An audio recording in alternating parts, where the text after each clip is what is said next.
Hello everyone, good evening, great evening, welcome to today's live session. આપ સૌનું સ્વાગત કરવામાં આવે છે. જય શ્રી કૃષ્ણ, હર હર મહાદેવ, જય સ્વામિનારાયણ. કેમ છો? મજામાં ને? ચાલો જલ્દી આવી જાઓ, હાજરી પુરાવી દો, મને અટેન્ડન્સ આપી દો એટલે આપણે આજની શરૂઆત કરી દઈએ. એન્ડ જય સિયારામ, જય શ્રી કૃષ્ણ. ટીઝર શેનું છે તો તમારે એ વિડીયોમાં જોઈ લેવાનું છે. જે આવી ગયું છે જોઈ લો. સમજાય એવું નથી, ન સમજાય એવું હોય તો રૂકો યાર, ડિટેલ્સમાં આવશે. જે પણ ટીઝર હશે એ ડિટેલ્સમાં આવશે, બરાબર. જય શ્રી રામ, જય શ્રી રામ. સલામ આલેકુમ, સલામ આલેકુમ, અસલામ આલેકુમ, સલામ આલેકુમ, માલેકુમ સલામ. હેલો ડોરેમી મેમ, હેલો બેટા. ચાલો,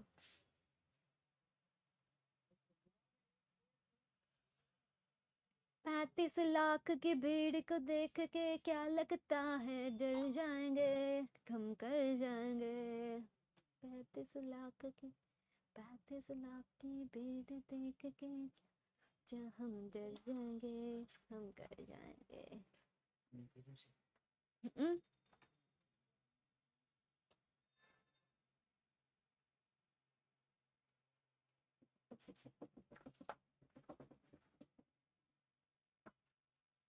चैट जीपीटी में यूज करियो. Well done.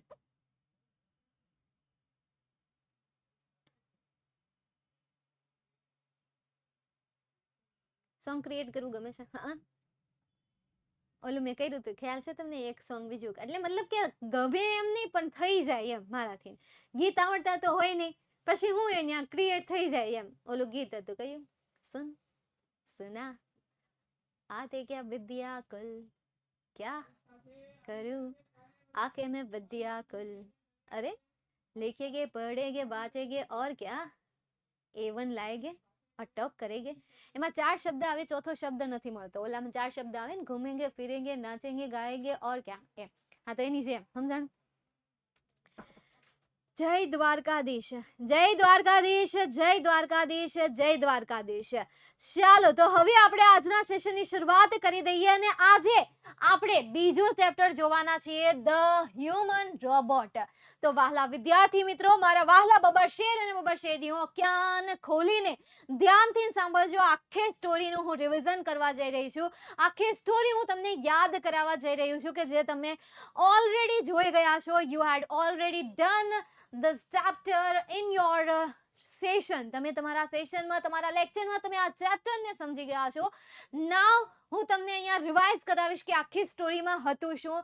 તો ધ હ્યુમન રોબોટ એક માનવીય રોબોટ કે જેમનું નામ છે રામસી 070. અને એને ખરીદે કોણ છે? પ્રેમ ચોપરા. મુખ્ય બે પાત્ર છે આ ચેપ્ટરમાં, અને એ મુખ્ય બે પાત્ર છે, એક છે પ્રેમ ચોપરા અને બીજું છે રામસિંહ 070 કે જે રોબોટ છે. અને ત્રીજું એક પાત્ર આવે છે કાઉન્સિલ ગોયલ, મતલબ કે વકીલ ગોયલ. પણ સૌથી પહેલા સ્ટોરીની શરૂઆત થાય છે પ્રેમ ચોપરાથી. પ્રેમ ચોપરા પહોંચી જાય છે રોબોટ પ્લાઝાના શોપ ઉપર. ત્યાં જઈને કેટલાક રોબોટની મુલાકાત લે છે. ત્યાંના જે સેલ્સમેન છે, સેલ્સમેનની મુલાકાત લે છે. રોબોટ વિશેની માહિતી એમની પાસેથી લે છે. છેલ્લે એક રોબોટને સિલેક્ટ કરે છે. જે સિલ્વરમાં હતો એ રોબોટને સિલેક્ટ કરે છે. રોબોટની કન્ડિશન એમને જણાવવામાં આવે છે. 3 જે એમના પ્રિન્સિપાલ છે, સિદ્ધાંત છે, એ સિદ્ધાંત પ્રેમ ચોપરાને જણાવવામાં આવે છે. પ્રેમ ચોપરા પહેલા સિદ્ધાંતથી જ ખુશ થઈ જાય છે અને રોબોટ પરચેસ કરવા માટે તૈયાર થઈ જાય છે. એટલે પ્રેમ ચોપરા એ રોબોટને ખરીદી લે છે. કોન્ટ્રાક્ટ ઉપર સિગ્નેચર કરી દે છે કે એ રોબોટનો મિસયુઝ નહીં કરે, એવા કોન્ટ્રાક્ટ ઉપર એ સિગ્નેચર કરી દે છે. અને પછી ત્યાંથી એ રોબોટને લઈને જતો રહે છે. પછી થાય છે એવું કે એ રોબોટ પાસે બધી ખરીદી કરાવડાવે છે. ઘણી બધી કરિયાણાને લગતી છે, ઘરની સાફ સફાઈ છે, એ બધું કાર્ય એમની પાસે કરાવે છે. પરંતુ અચાનક માર્કેટમાં જ્યારે એ એક જ્વાલની દુકાનમાં, જ્વેલરીની જે દુકાન છે, દુકાનની બહાર જ્યારે ઘરેણાને ઊભા ઊભા જોતો હોય છે, ત્યારે વિચારે છે કે રોબોટ જો આ બધા કાર્ય કરતો હોય તો શા માટે આવી કિંમતી વસ્તુ ન લઈ શકે. એટલે એ તરત જ એના દિમાગમાં એક બત્તી થાય છે. એ ત્યાંથી જઈને એક ખૂણામાં છુપાઈ જાય છે અને રોબોટ છે એ પ્રેમ ચોપરા જે છે રિમોટમાંથી ઓર્ડર આપે છે. Order order. પ્રેમ ચોપરા જે છે રામસિંહને કહે છે કે તું દુકાનની અંદર, જ્વેલરી દુકાનની અંદર જા, ત્યાં જઈને એક નેકલેસ ચોરી છુપીથી અંદર લઈ લે, તારા સ્ટોર રૂમમાં નાખી દેજે. ધ્યાન રાખજે કે કોઈને ભનક પણ ના થાય, અને પછી ત્યાંથી આવતો રહેજે.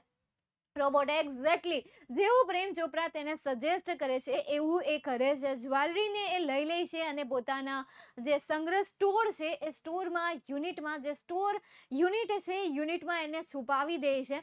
બરાબર છે. આ રીતે પ્રેમ ચોપરા એને ડેઈલી ચોરી કરાવતો જાય છે. ડેઈલી મતલબ કે કેટલાક પ્રિસિયસ ઘરેણાઓ, પ્રિસિયસ પથ્થર, જૂના પ્રાચીન એવા પથ્થરો, એવી બધી વસ્તુનું એ ચોરી કરાવવાનું શરૂ રાખે છે. પણ ધીરે ધીરે જ્વેલરીના જે ઓનર છે ઓનરને ખ્યાલ આવે છે કે ભાઈ એમની દુકાનમાંથી વસ્તુ જે છે એ ગાયબ થતી જાય છે, મતલબ કે ચોરી થતી હોય એવું એને થોડુંક લાગી આવે છે.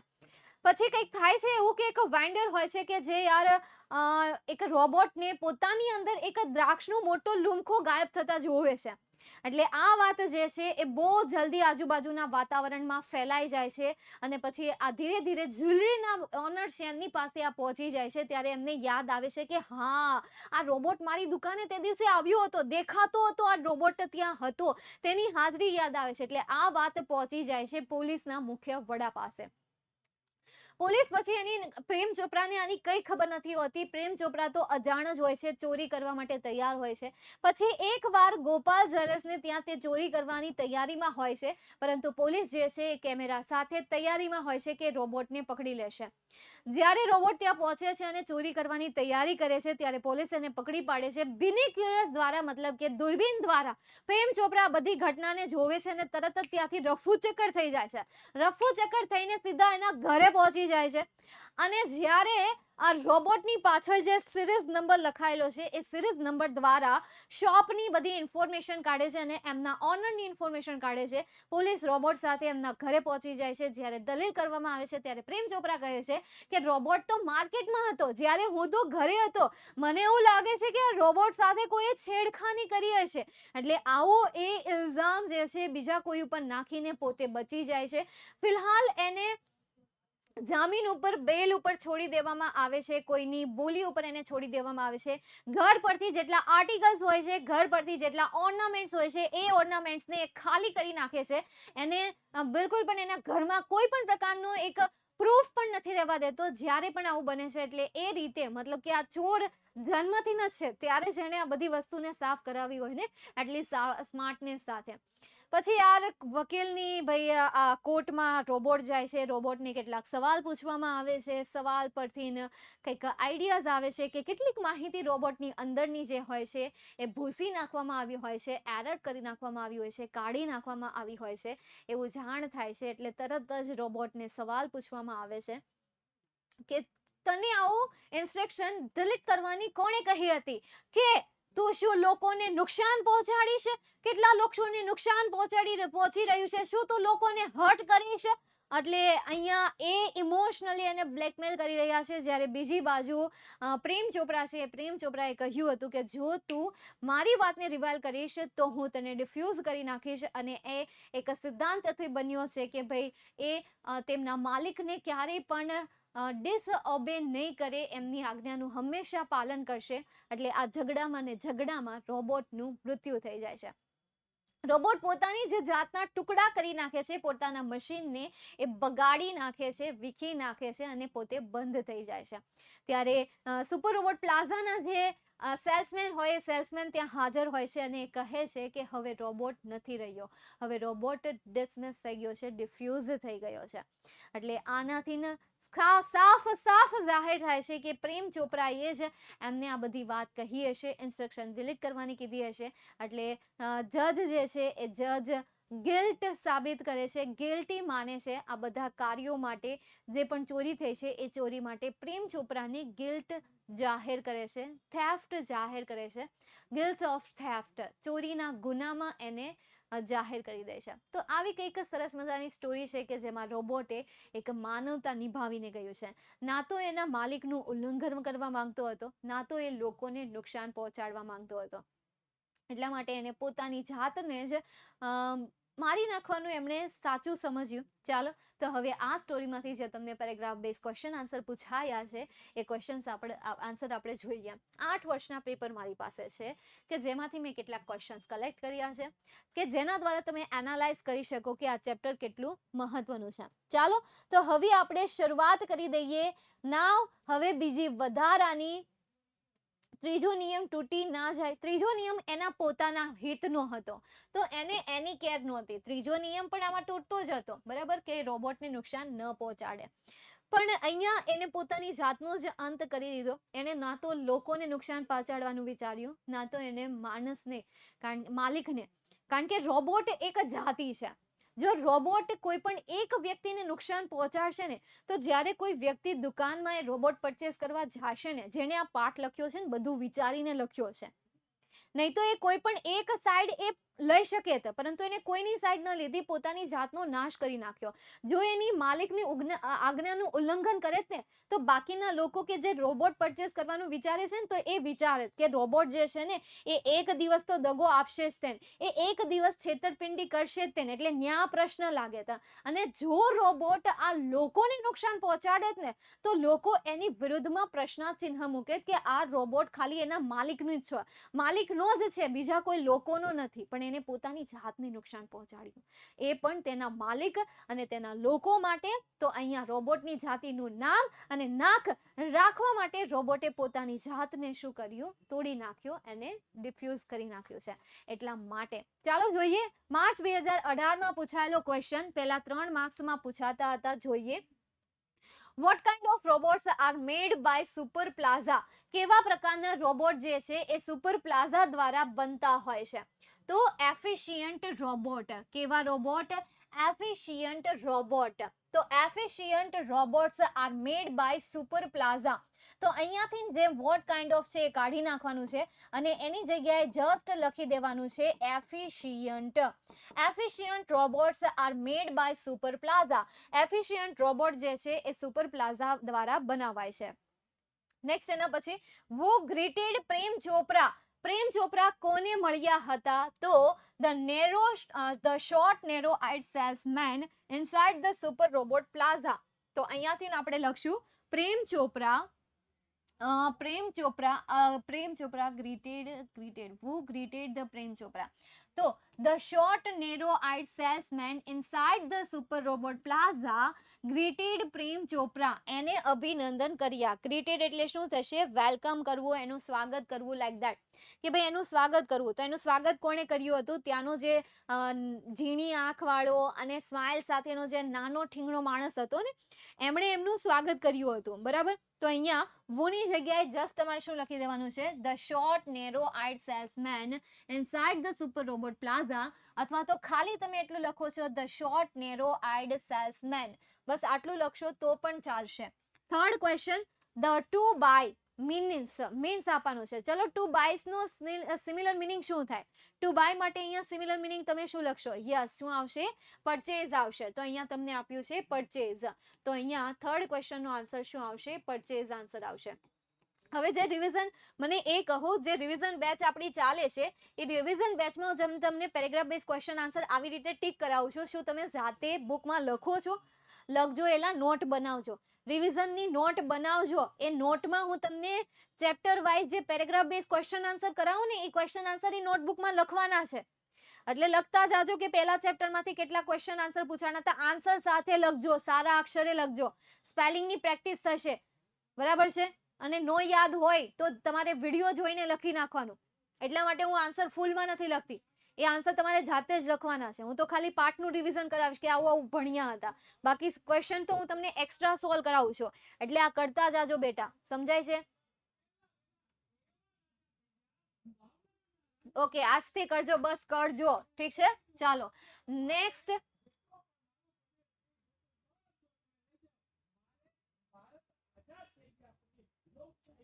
કેવું બોલે છે? મજા આવે સાંભળવાની.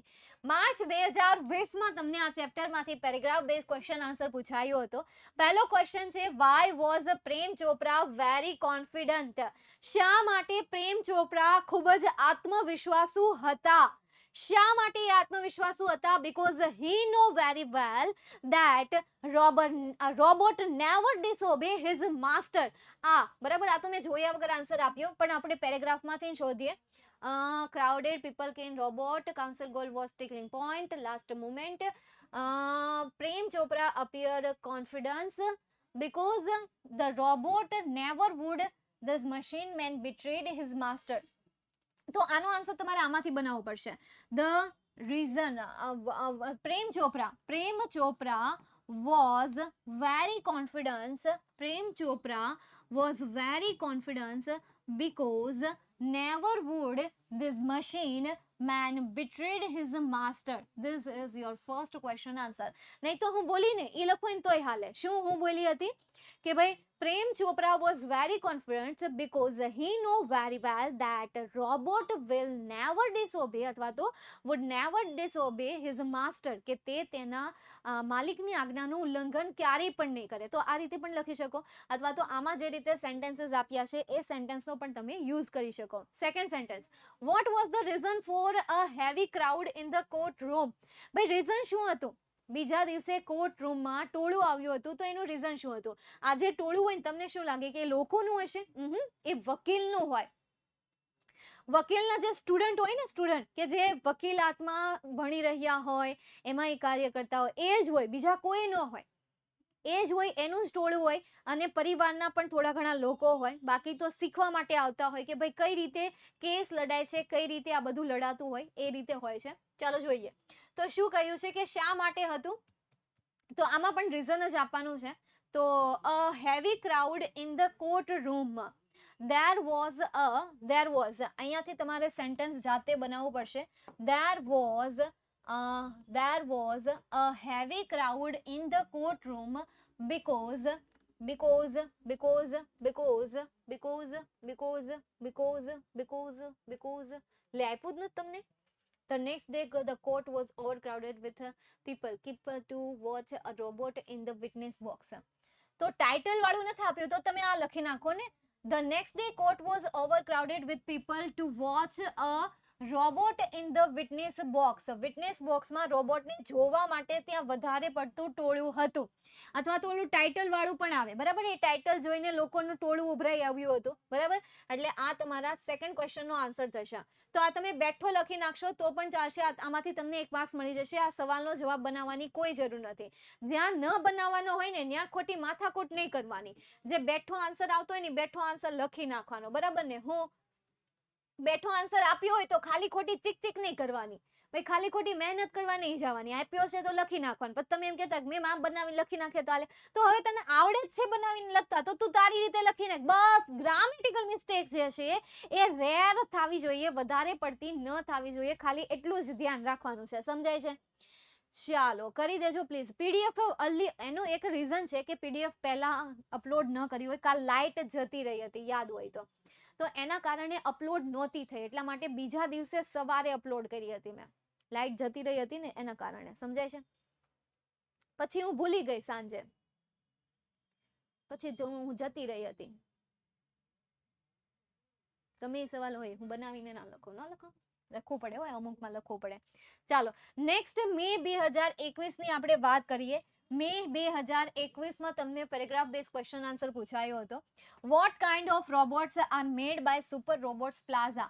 કયા પ્રકારના રોબોટ જે છે સુપર રોબોટ પ્લાઝા દ્વારા બનાવાય છે? કયા પ્રકારના રોબોટ સુપર રોબોટ પ્લાઝા દ્વારા બનાવાય છે? તો કયા પ્રકારના? આ સવાલ તો યાર પહેલા આવી ગયો હતો.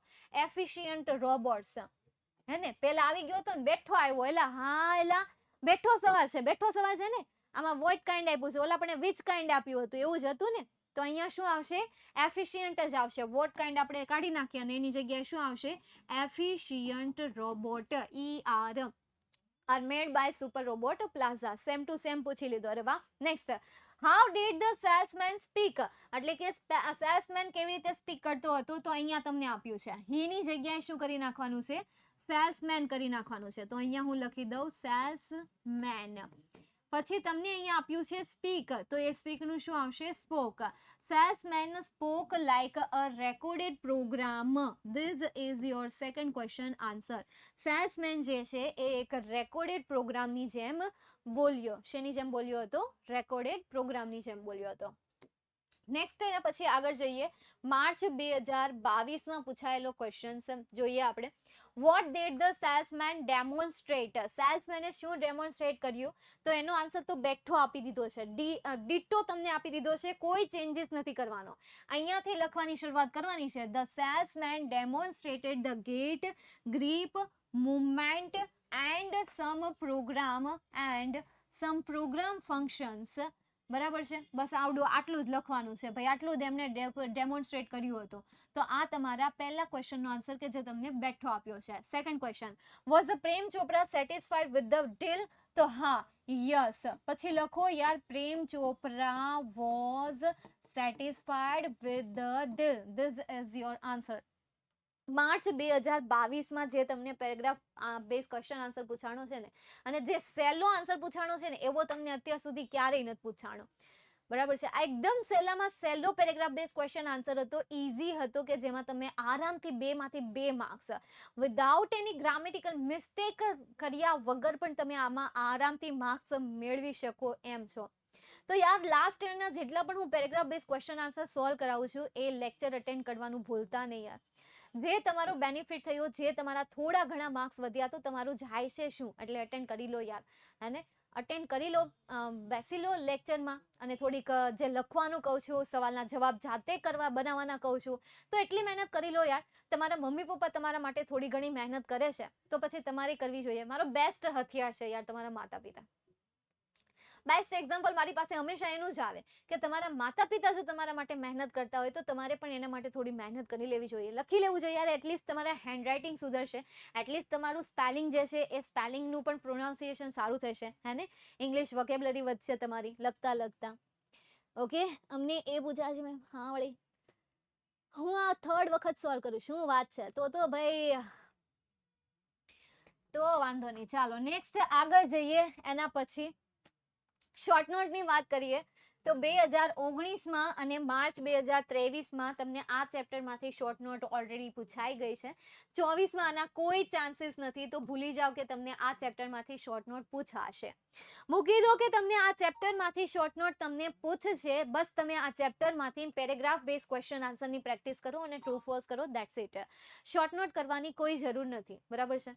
તો તમે ખાલી આમાંથી ટ્રુ ફોલ્સ પ્રિપેર કરો, અને શોર્ટ નોટ જે છે એ શોર્ટ નોટને જાતે લખવાની તૈયારી રાખજો. ગવર્મેન્ટનું નક્કી નહીં યાર. ગયા વખતે 12મા ધોરણમાં એપ્લિકેશન પૂછાય, કમ્પલસરી પૂછાય, એમાં એને એપ્લિકેશન પૂછી જ નહીં, બોલો, કાઢી નાખી. હા, ખરેખર એપ્લિકેશન ફરજિયાત છે, એપ્લિકેશનના અથવામાં બીજો ઓપ્શન આપતા હોય, પણ એ લોકોને એપ્લિકેશન જ ન પૂછી. અને 12મા ધોરણના વિદ્યાર્થીઓ એપ્લિકેશનના માર્ક્સ કાઉન્ટ કરીને ગયા હોય, પાસિંગ માર્ક્સ હોય ને, પાસિંગ માર્ક્સ, એમાં એપ્લિકેશનના પાસિંગ માર્ક્સ એડ કરીને ગયા હોય, તો 6 માર્ક્સની ન પૂછાણીએ તો વિચાર કરો કેટલાનો લોસ થાય એનો. એટલે ન કરે નારાયણ અને પૂછે તો જાતે બનાવવાની પ્રેક્ટિસ રાખજો. પણ જ્યાં સુધી હું કહું છું ત્યાં સુધી આમાં 19% ચાન્સ છે કે 19% આમાં આ ચેપ્ટરમાંથી શોર્ટ નોટ આ વખતે 2024ના પેપરમાં નહીં આવે. પછી આનું નક્કી નહીં, આ ભગા બહુ વાળે છે યાર, અતિશય ભગા વાળે છે. લાસ્ટ કંઈક 2 વર્ષના પેપર હતા, એ 2 વર્ષના પેપરમાં છેલ્લા ચેપ્ટરમાંથી કંઈ ક્વેશ્ચન જ નહોતા પૂછ્યા. સેમ એવું 12th સ્ટાન્ડર્ડમાં પણ થયું હતું, 12મા ધોરણમાં પણ થયું હતું. એમને કંઈક માર્ચ 2023માં ખાલી 1 થી 7 જ ચેપ્ટર પૂછ્યા હતા. 8, 9 અને 10 આ 3 ચેપ્ટરમાંથી કોઈ પણ પ્રકારનો ક્વેશ્ચન જ નહીં. નહીં ફિલ ઇન ધ બ્લેન્ક, નહીં ટ્રુ ફોલ્સ, નહીં પેરેગ્રાફ બેઝ ક્વેશ્ચન આન્સર, કે નહીં શોર્ટ નોટ, કાંઈ નહીં. બસ 1 થી 7 ચેપ્ટરમાંથી એમને ક્વેશ્ચન પૂછી લીધા, અને એમાં 7મું જે ચેપ્ટર હતું ને, 7મું ચેપ્ટર, એમાંથી તો 20 માર્ક્સનું પૂછી લીધું. તો 25 માર્ક્સનું આવતું, એમાં 20 માર્ક્સનું પૂછી લીધું એને.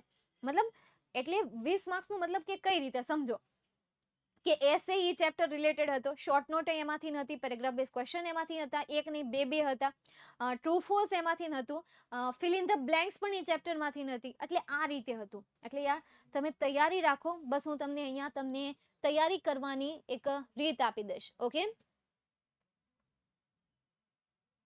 હા, લખી તારે પેરેગ્રાફમાં જ લખવાનું રહેશે. ઓકે, શોર્ટ નોટ જે છે એ પેરેગ્રાફમાં જ લખવાનું રહેશે. ડીપીપી કયા જોવા મળશે લેક્ચરની? લેક્ચર નીચે જોવા મળશે, જે તમને ડાઉનલોડનો મટીરિયલનો ઓપ્શન દેખાય ને એ. હવે આમાં જે મેં તમને કાલ 3 ટ્રીક આપી, એ 3 ટ્રીકમાંથી તમે જે ટ્રીક યુઝ કરવા ઈચ્છતા હોય એ ટ્રીક તમે આમાં યુઝ કરી શકો છો, જે પણ તમને પ્રિફર આવે છે. If you prefer first trick, then you can use first. If you prefer second trick, then you can also use that second type of trick. And you prefer third trick, you can also use third tip and tricks. Okay, ચાલો next હવે આપણે આગળ જઈએ. આ બંનેની short note એક જ કરી નાખજો, આની અલગ કરવા જવાની કોઈ જરૂર નથી, કોન્ફ્લિક્ટની. રામસિંહની જે તમે કરો છો એ જ કરી નાખો, બીજી નવી કંઈ કરવા જવાની જરૂર છે નહીં. ઓકે, નેક્સ્ટ એના પછી આગળ વાત કરું તો શોર્ટ નોટનો મેં અહીંયા આન્સર લખેલા છે. એકદમ ઇઝી છે. શોર્ટમાં તમારે એને યાદ રાખવાની, ગુજરાતીનું ઇંગ્લિશ ટ્રાન્સલેટ કરીને યાદ રાખવાનો પ્રયત્ન કરવાનો. આ પોઈન્ટ્સ એકવાર રીડ કરી લેજો, એકવાર વાંચી લેજો. બાકી શોર્ટ નોટ તો મને આ ચેપ્ટરમાં બહુ એવું છે ને કે પૂછશે એમ. પછી તમને જુલાઈ 2022માં તમને આમાંથી ટ્રુ ફોલ્સ પૂછાયું હતું. બાકી 2019 પહેલાની હું વાત કરું ને, 2019 પહેલા એટલે કે બિફોર, એટલે કે 2017, 2018 અને 19 આ 3 વર્ષમાં તમારે ટ્રુ ફોલ્સ નહોતા પૂછાતા. એની જગ્યાએ તમારે ફિગર ઓફ સ્પીચ આવતી હતી. શું આવતું હતું? ફિગર ઓફ સ્પીચ આવતી હતી, કે જે ઇંગ્લિશ મીડિયમનો ટોપિક છે.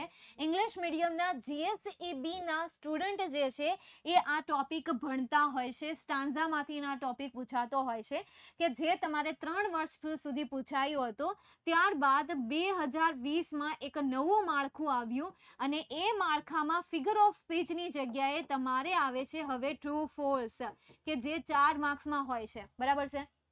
તો ત્યારથી લઈને અત્યાર સુધીમાં જુલાઈ 2022માં ખાલી એક ટ્રુ ફોલ્સ પૂછાયું હતું, અને એ છે પ્રેમ ચોપરા વોઝ અ રોબોટ, કે પ્રેમ ચોપરા એક રોબોટ હતા. તો શું પ્રેમ ચોપરા રોબોટ હતા? ટ્રુ ફોલ્સ જે છે ગુજરાતી ઉપર ડિપેન્ડેડ છે, એટલે અહીંયા શું આન્સર આવશે? ફોલ્સ આન્સર આવશે. તો આપણે અહીંયા લખી દઈએ ફોલ્સ આન્સર, મતલબ કે ખોટું. બરાબર? ચાલો, ક્લિયર અહીંયા સુધી?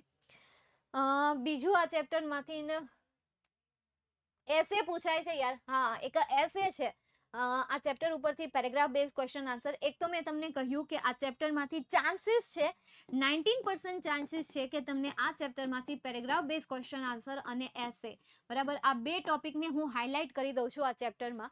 બાકી એઝ યોર લક, પછી એ તમારા લક ઉપર ડિપેન્ડેડ છે કે જે રીતે પેપર આવશે. પણ હું આટલું બધું ડીપમાં સ્ટડી કરું છું, આટલું બધું ડીપમાં એનાલિસિસ કરું છું, એનું એક જ રીઝન છે કે જ્યારે એક્ઝામ આવતા હોય ત્યારે મારા વિદ્યાર્થીઓ આપણા સેશનને યાદ કરે, લેક્ચરને યાદ કરે અને એને યાદ કરીને એ સવાલોના જવાબ લખતા હોય. ચલો ફિલહાલ છોડો, અત્યારે આપણે ધ્યાન આપીએ. જે હું તમને ચાન્સીસ કહું છું એ ચાન્સીસ હું તમને અહીંયા કહી દઉં છું. માય ડ્રીમ રોબોટ જુલાઈ 2018માં પૂછાયો હતો, માર્ચ 2018માં પૂછાયો હતો, જુલાઈ 2022માં પૂછાયો હતો, ત્યાર પછી ક્યારે પૂછાણો જ નથી. તો મે બી 24માં તમને આ એસે પૂછાઈ શકે, તો તૈયાર કરી નાખો. ઇઝી વર્ડમાં જો તમારે આ એસે જોતો હોય તો ઇઝી વર્ડમાં ઓલરેડી મેં ચેટ જીપીટીમાંથી સર્ચ કરીને અહીંયા લખ્યો છે. પણ આમાં તમારે તમારી રીતે બાકીના 10થી લઈને 20 સવાલ સેન્ટેન્સીસ એડ કરવા પડશે. 20 સેન્ટેન્સીસ એડ કરવા પડશે તમારા પોતાના, અથવા તો 10 કરશો તો પણ ચાલશે, પરંતુ આ બેની વચ્ચે એક્સ્ટ્રા તમારા સેન્ટેન્સ એડ કરવા પડશે. આ તો ઇઝી શબ્દો મેં ગોતીને કાઢ્યા છે. બાકી હાર્ડ શબ્દો જે છે, અમુક જે સેન્ટેન્સીસ છે, એ સેન્ટેન્સીસ તમારે આમાં એડ કરવાના રહેશે. બાકી જો આવડો એસે એકદમ ઇઝી છે. In my dream robot I have a fantastic robot friend. મારી પાસે એક બહુ અમેઝિંગ રોબોટ છે, મિત્ર છે. It is not just any robot, એ માત્ર રોબોટ નથી પણ મારો સપનાનો રોબોટ છે. અમેઝિંગ થિંગ એ કરી શકે છે. This robot can clean my room, મારો રૂમ ક્લીન કરી શકે છે, મારો હોમવર્કમાં મદદ કરી શકે છે, અને સાથે સાથે મારો ફેવરિટ સ્નેક્સ પણ બનાવે છે. એ ભાઈ એક ફ્રેન્ડલી ફેસ છે, મારી સાથે વાતો કરે છે, ચીયરફુલી વાતો કરે છે. બરાબર? તો એકદમ સિમ્પલ સેન્ટેન્સીસ યુઝ કર્યા છે, લાઈક 8th સ્ટાન્ડર્ડના સ્ટુડન્ટ પણ આ એસેને યાદ રાખી શકે એટલા ઇઝી શબ્દ તમને આ એસેમાં આપ્યા છે. એટલે ઇઝીમાં ઇઝી શબ્દોનો મેં તમને 3 પેરેગ્રાફ આપ્યા છે, પરંતુ તમારે એક્સ્ટ્રા સેન્ટેન્સીસ એડ કરીને 1 મોર પેરેગ્રાફ એડ કરવાનો છે. આ 3 પેરેગ્રાફ એન્ડ 1 મોર પેરેગ્રાફ જે છે એ તમારા તરફથી આવશે. એક પેરેગ્રાફ તમારે એડ કરવાનો રહેશે. ઠીક છે? આટલું ઇઝી મેં તમને આપી દીધું છે. હવે બાકીની ઇઝી સેન્ટેન્સીસ તમે જાતે બનાવો. Okay? If you have to, મતલબ એમ ના આવે, મતલબ ઇફ યુ હેવ ટુ. ચાલો, ક્લિયર થઈ ગયું? તો આ ચેપ્ટરમાંથી આટલા આઈએમપી ટોપિક્સ છે. બરાબર છે? આવું ચેપ્ટર છે તમારે. તો આ ચેપ્ટરનો ગોલ મેં તમને કહી દીધો, અને આ ચેપ્ટરમાંથી તમારે કઈ વસ્તુની પ્રિપેરેશન કરવી એ પણ કહી દીધી. અને બીજું, તમારે 10 ચેપ્ટર આવે છે. કેટલા ચેપ્ટર આવે છે? 10 ચેપ્ટર આવે છે, રાઈટ? હવે એ 10 ચેપ્ટર માંથી તમે 5 પેરેગ્રાફ કરો છો, બરાબર? 10 ચેપ્ટર માંથી 5 એક ચેપ્ટર માંથી 5 પેરેગ્રાફ કરો છો. પહેલામાંથી 5, બીજામાંથી 5, ત્રીજામાંથી 5, ચોથામાંથી 5, પાંચમામાંથી 5. તો એ 5 પેરેગ્રાફ કરો તો ટોટલ તમારા 50 પેરેગ્રાફ થયા. હવે કોઈ વિદ્યાર્થી દરેક ચેપ્ટરમાંથી ભેગા થઈને 50 પેરેગ્રાફ સોલ્વ કરે તો શું એને કોઈ પણ પેરેગ્રાફ આપી દો તો એ સોલ્વ ન કરી શકે? તમે 50 દિવસ સુધી સાયકલ ચલાવે જ જાઓ છો, ચલાવે જ જાઓ છો, ચલાવે જ જાઓ છો, ચલાવે જ જાઓ છો, અથવા તો 50 દિવસ સુધી તમે દોડવાની પ્રેક્ટિસ કરી રહ્યા છો, એક એથ્લેટની કોમ્પિટિશનની તૈયારી કરી રહ્યા છો, 50 દિવસ સુધી તમે દોડો છો, લોંગ રન કરો છો, લાંબુ દોડો છો યાર, અને ચાલ્યા કરો છો, એક્સરસાઇઝ કરો છો, તો શું તમે 51ના દિવસે મારા કરતા વધારે અથવા તો તમારી આજુબાજુના લોકો કરતા વધારે ઝડપથી ના દોડી શકો? શું તમારી અંદર એ સ્કિલ ના આવી ગઈ હોય કે તમે કોઈ પણ તમારી આજુબાજુના લોકો અથવા તો કોઈ પણ એવી છે કે કોમ્પિટિટર છે એનાથી પણ વધારે દોડી ન શકો? હે, કોમ્પિટિશનમાં ન આવી શકો? આરામથી તમે એની સાથે કોમ્પિટિશનમાં આવી શકો, ઇઝીલી તમે એને બીટ કરી શકો. બીટ બોલે તો હાર. ઇઝીલી તમે એને ડિફીટ કરી શકો, ઇઝીલી તમે એને હરાવી શકો છો. તો સેમ યાર, તમે આ 50 પેરેગ્રાફ સોલ્વ કરો તો શું તમારી અંદર સ્કિલ ના આવી જાય કે કોઈ પણ પેરેગ્રાફ આપી દો, ચલો હું સોલ્વ કરી નાખીશ, કોઈ પણ આપી દો. આ પેરેગ્રાફને સોલ્વ કરવા માટે તમારે કેટલા દિવસની જરૂર છે? 10 દિવસની જરૂર છે.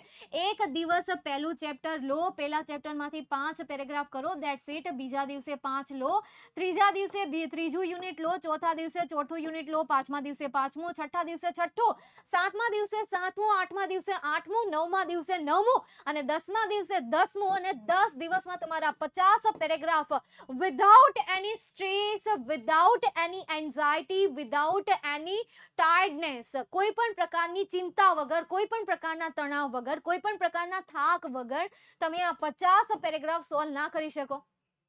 એક ચેપ્ટરમાંથી 5 પેરેગ્રાફ સોલ્વ કરવાના છે, ખાલી 5 પેરેગ્રાફ સોલ્વ કરવાના છે, તો તમારી પાસે એક સ્કિલ આવી જશે કે જે સ્કિલમાં તમે છાતી ઠોકીને કહેશો કે હા, ચલો આપી દો મને કોઈ પણ paragraph, I can solve it, I can do it. કોઈ પણ સવાલ હોય, કોઈ પણ સવાલને તમે સોલ્વ કરી શકો. તો આ તો થઈ ગયું પેરેગ્રાફ બેઝ ક્વેશ્ચન આન્સર. હવે તમને ઓલો ડાયલોગ નથી પૂછાતો, ડાયલોગને આધારે ક્વેશ્ચન આન્સર યાદ હોય તો ડાયલોગ પરથી સવાલના જવાબ યાદ છે?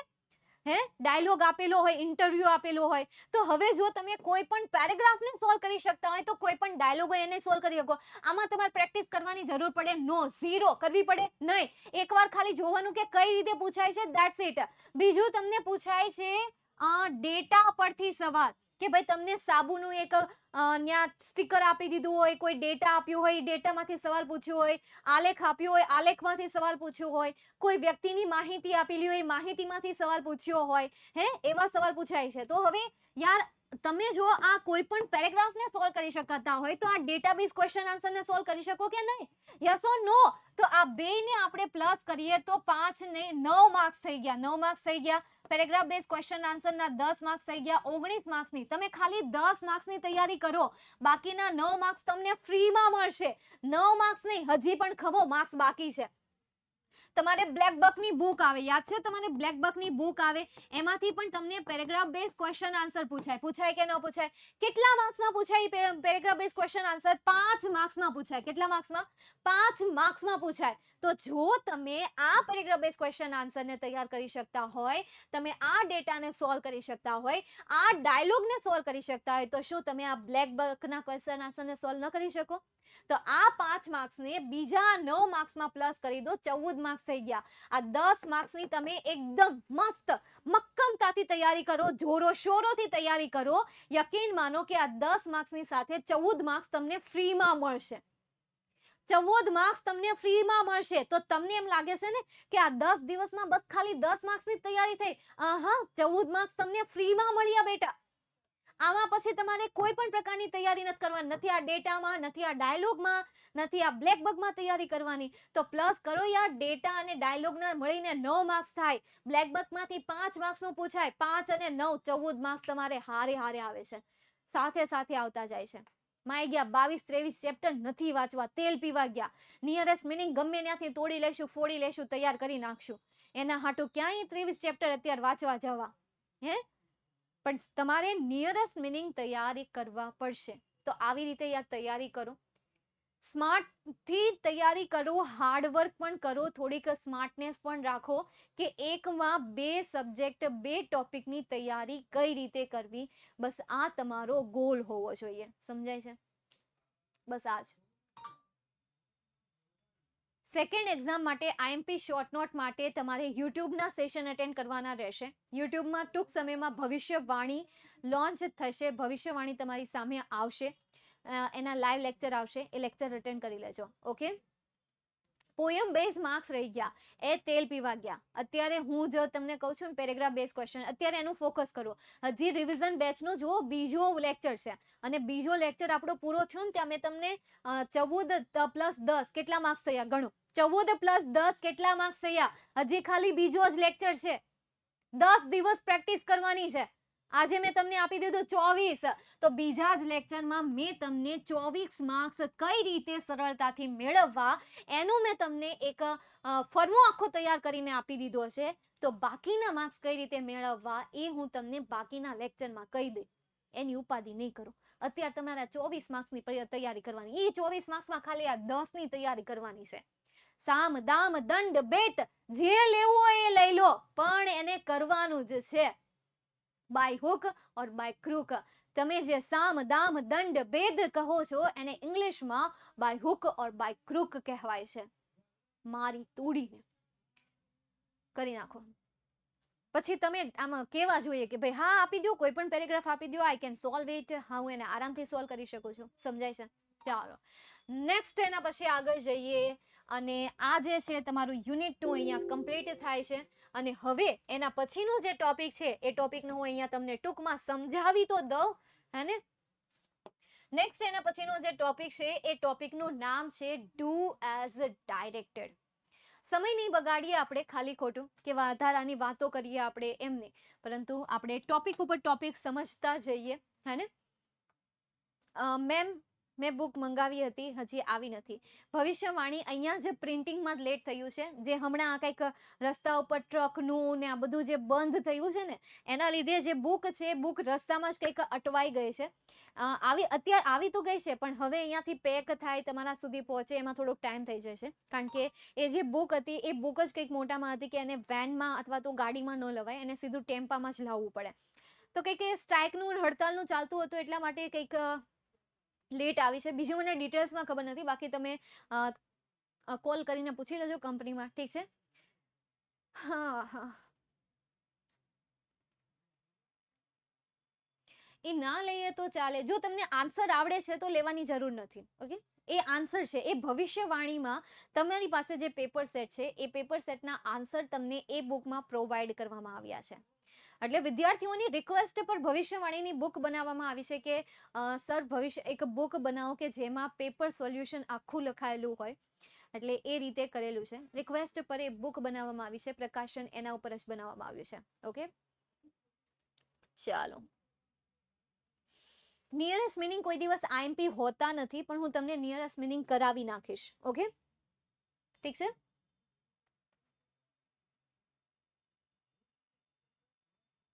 બસ મેં કીધું એ ભવિષ્ય અને પેપર સેટમાં શું ડિફરન્સ છે. પેપર સેટમાં સવાલ છે અને ભવિષ્યવાણીમાં જવાબ છે.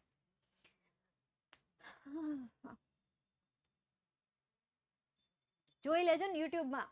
એનું અત્યારે નહીં પૂછો તમે. આ બધા સવાલ છે ને લેક્ચરમાં નહીં પૂછવાના. તમારે ખાલી મારી પાસે ભણવાનું જ છે. સમજી લ્યો. તમારે મારી પાસે હું તમને આ જે ટોપિક ભણાવું ને એ જ ભણવાનો છે. બાકી એસે, ગ્રામર, ભવિષ્યવાણીની બુક, પેપર સેટ, ટ્રીઝર, યુટ્યુબના લેક્ચર, એ ટોપિકનું કાંઈ નથી કરવાનું. તમારે ખાલી આજે હું તમને જે ટોપિક કરાવું છું એના ઉપર જ પૂરું ધ્યાન હોવું જોઈએ. નહીં તો તમે ઊંચા જ નહીં આવો. એલા તમે વારા ઘડીએ આ ટોપિકમાંથી 12 વયા જશો અને બીજો ટોપિક લઈને આવશો. તંબુરો હરખું ભણાય નહીં ભણાય. હું જે તમને ટોપિક ભણાવું છું એ ટોપિકને ધ્યાનથી સમજો, ગળે હેઠે ઉતારો, પેટમાં નાખો, દિમાગમાં નાખો, જ્યાં નાખો એ નાખો. પરીક્ષાના સમયે કામમાં આવવું જોઈએ. બસ આટલું જ મારે તમને કેવું છે. નેક્સ્ટ હવે આપણે આગળ જઈએ. Do as directed. Do as directed તમને એક્ઝામમાં 4 માર્ક્સમાં પૂછાય છે. એક લો તો એવો ક્વેશ્ચન કે જેમાં તમને કોઈ ઓપ્શન પ્રોવાઈડ નહીં કરાવે. બાકી ગ્રામરના બધા ટોપિકમાં તમને ઓપ્શન પ્રોવાઈડ કરવામાં આવે છે, બરાબર છે. શું કરવામાં આવે છે? કરાવવામાં આવે છે. જેમ કે ફ્રેમ ધ ક્વેશ્ચન છે, ઓપ્શન આપે છે. ફંક્શન યાર બધામાં ઓપ્શન આપે છે. એડિટિંગ ઓપ્શન આપે છે. રિપોર્ટેડ સ્પીચ ઓપ્શન આપે છે. કન્ઝક્શન ઓપ્શન પ્રોવાઈડ કરવામાં આવે છે. બીજો કોઈ ટોપિક બાકી રહ્યો નહીં. તો પણ આ ડુ એઝ ડાયરેક્ટ કે જે 4 માર્ક્સમાં પૂછવાનું છે એમાં તમને ઓપ્શન નહીં આપે. એટલે ભૂલી જાઓ કે આમાં તમને ઓપ્શન આપશે. આ 4 માર્ક્સ 2 માર્ક્સમાં ડિવાઈડ થયેલા છે કે જેમાં એક જે છે કમ્પલસરી પેસિવ વોઇસ હશે અને બીજું જે છે એમાં તમને 3 ઓપ્શન આપશે.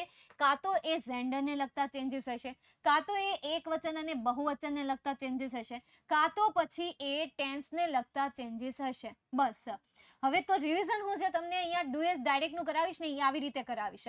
મેં આગળ જે ભણાવ્યું હોય એ હું ફટાફટ બોલી જઈશ કે જેન્ડરમાં શું આવે તો મેલમાંથી ફિમેલમાં, ફિમેલમાંથી મેલમાં, મતલબ કે નારીમાંથી નરમાં ને નરમાંથી નારીમાં. બસ આવું ફેરવવાનું. પછી આમાં ફટાફટ સમજાવી. એક વચનનું બહુવચન કરવાનું, બહુવચનનું એક વચન કરવાનું. સિમ્પલ છે, બરાબર છે. પછી ટેન્સનું કહીશ. હવે ટેન્સમાં તમને પ્રેઝન્ટ ટેન્સમાં જો 10 આપ્યું હોય પછી તમને એમ કે ભાઈ પાસ્ટમાં કરવાનું છે તો 10 આપ્યું હોય તો દીડ થઈ જાય, V1 આપ્યું હોય તો V2 થઈ જાય, અને એમિઝાર આપ્યું હોય તો વોઝ વર થઈ જાય, હેવઝ આપ્યું હોય તો હેડ થઈ જાય, કેન આપ્યું હોય તો કુડ થઈ જાય, મી આપ્યું હોય તો માઇટ થઈ જાય, હેવ ટુ આપ્યું હોય, હેઝ ટુ આપ્યું હોય તો એનું હેડ ટુ થઈ જાય. હા, માનું છું કે હું જે બોલું છું એ થોડું સ્પીડમાં થતું હશે પણ જરૂરી છે તો રિવિઝન થશે ને. તમે વિચાર કરો યાર કે આખો સિલેબસ તમે રિવિઝન નહીં, તમે ખાલી એ વિચાર કરો કે તમારી આવતીકાલે એક્ઝામ છે.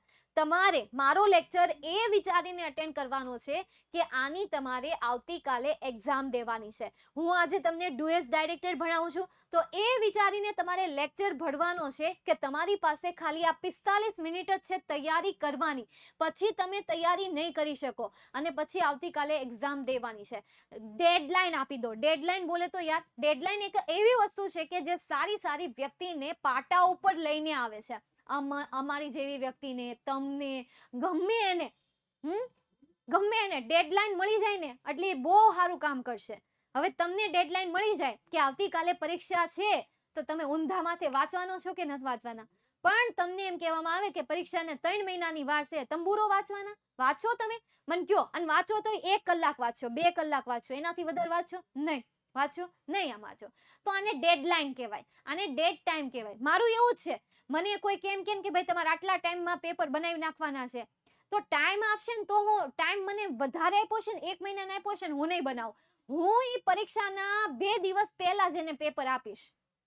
પણ મને જો એમ કહેવામાં આવે કે તમે 5 દિવસમાં પેપર ન આપ્યું તો તમારી સેલેરીમાંથી આટલા કટ થશે, આમ થશે, તેમ થશે, તો હું એને તરત જ પેપર બનાવીને આપી દઈશ. જો માણસને કરવું બધું છે પણ એને શું આપવું પડે? ડેડલાઇન આપવી પડે, કાં તો એને ધમકી આપવી પડે, કાં તો એને ચેતવણી આપવી પડે. ગમે ઈ હોય, ગમે ઈ, હું હો, તમે હોય, તમારા મમ્મી પપ્પા હોય, તમારા ભાઈ બહેન હોય, કોઈ પણ સક્સેસફુલ પર્સન હોય. સમજાય છે? મૃત્યુ રેખા, સાચી વાત કીધી છે. તો યાર દરરોજ તૈયારી કરવા બેસો ને ડેડલાઇન આપી દો कि बेटा ये करना है तो करना है, चाहे कुछ भी हो जाए, आकाश जमीन पर आ जाए, जमीन पृथ्वी पर चली जाए, कुछ भी हो जाए, जो भी हो जाए हो जाए हो जाए, પણ આ કરવાનું છે. लातों के भूत बातों से नहीं बांधते हैं. वो સાચી વાત કહી છે આણે કે लातों के भूत बातों से नहीं मानते हैं, ये ट्रू है. और દરેક વ્યક્તિ માટે આ લાગુ તો પડે જ છે, લાગુ પડે છે. ઓકે, કઈક ગુમાવવાની બાબત. હા, ડેડલાઇન. યા મેમ, રાઈટ મેમ, ઓલવેઝ યાર very powerful. Yes, deadline is very powerful. And જે મીઠી મીઠી ધમકી હોય ને કે આમ ના કર્યું તો યાર આમ થઈ જશે, એ તો બહુ જ પાવરફુલ હોય. અને આવી પોઝિટિવ બાબતમાં તો બહુ પાવરફુલ હોય. ક્યારેક ક્યારેક અમને એમ થાય કે હા છે આ ઓનર કેવા હોય, આ બોસ કેવા હોય કે આવા આવા યાર લઈને આવે છે. એને થોડી ખબર હોય કે ભાઈ કેટલા જેટલા પૈસા કપાઈ અમારા ખીચાના પર. કે ખરેખર એ સાચી વાત છે. એ થાય ને ત્યારે આપણી અંદર છે ને એક પર્સનાલિટી ડેવલપ થાય, એક રેગ્યુલારિટી આપણી અંદર આવી જાય. જ્યારે રૂલ્સ આવે છે ને ત્યારે એ રૂલ્સથી આપણી અંદર એક રેગ્યુલરિટી આવે છે. સ્કૂલમાં પણ જે નિયમો હોય ને ત્યારે મને એમ થતું કે છી યાર આવા નિયમો હોતા હશે, યુનિફોર્મ પહેરવાના, આવી રીતે રહેવાનું, મમ્મી પપ્પા કહેતા હોય કે આવી રીતે વાત નહીં કરવાની, તેમ નહીં કરવાનું, રિસ્પેક્ટથી વાત કરવાની, આદરથી વાત કરવાની. પણ પછી ખ્યાલ આવે કે યાર રિસ્પેક્ટ અને આદર જે છે એ આપણું એક ઘડતર છે. આપણા મમ્મી પપ્પા જે આપણું ઘડતર કરી રહ્યા છે, એક પ્રકારનું ઘડતર છે કે જે આપણી પર્સનાલિટીમાં બૂસ્ટઅપનું એક કામ કરે છે, બૂસ્ટઅપનું કાર્ય કરે છે. ઓકે, ચાલો તો અહીંયા સુધી આજના સેશનને રાખીએ છીએ. મળીએ નેક્સ્ટ સેશનમાં. ત્યાં સુધી bye, take care, see you soon, catch you later, and please do practice as much as possible. જેટલું શક્ય બને એટલી તમે પ્રેક્ટિસ કરો. ડોન્ટ વરી, હું જેટલા ઇંગ્લિશ સેન્ટેન્સીસ બોલીશ એનું ગુજરાતી પણ કરીશ, પણ એની ટેન્શન નહીં લેતા. તો મને એવું કહેતા નહીં કે મેમ તમે ઇંગ્લિશ ના બોલો. હા, કારણ કે મને ફોન આવે છે કે ઇંગ્લિશના મેમ ઇંગ્લિશ બહુ બોલે છે. હા, એટલે પછી મને એમ થયું કે ચાલો ગુજરાતી કરતા જઈએ. તો ઇટ્સ માય હેબિટ.